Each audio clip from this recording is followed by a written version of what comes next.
Bonjour, vous êtes bien sur Radio Aljabre. Je suis Amira Gillet en classe de CM2E. Et je suis Yahya Soufiane en classe de CM2A. Aujourd'hui, nous allons vous parler d'une des plus grandes chanteuses du monde arabe, que l'on surnommait l'Astre de l'Orient. Il s'agit de Kulthum.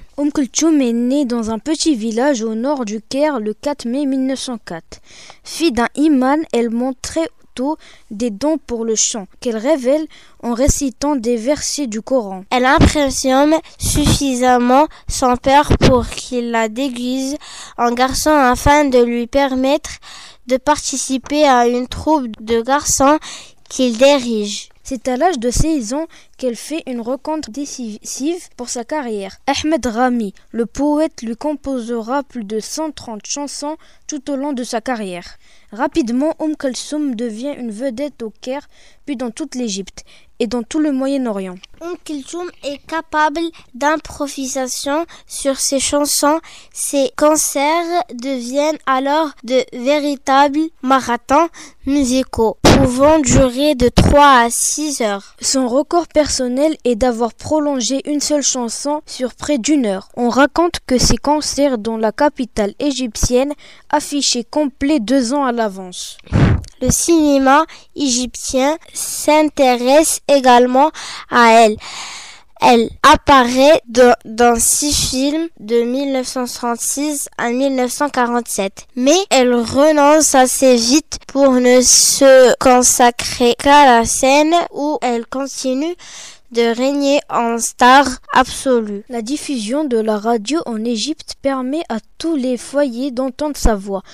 Kulthum bénéficiait d'une immense popularité. Elle utilisait sa célébrité et ses relations pour évoquer la place des femmes dans la société égyptienne. Elle avait un tel statut, un tel pouvoir qu'elle poussait les filles à étudier, à participer à la vie active, à participer au développement du pays. La renommée de la chanteuse vient également de sa grande générosité. N'oublions pas ses origines populaires. Kulthum aidait financièrement de nombreuses familles paysannes pauvres. Plus qu'une chanteuse, elle a été un symbole patriotique. Kulthum se produit sur les scènes du monde entier, dans le monde arabophone, mais aussi en Occident. En novembre 1967, elle donne 2 concerts exceptionnels à Paris, à l'Olympia, pour lesquels elle toucha le plus haut cachet jamais versé par l'Olympia. Cet argent, elle en fit don au gouvernement égyptien. Lors de son passage dans la capitale française, elle reçoit un message de félicitations de la part du général de Gaulle.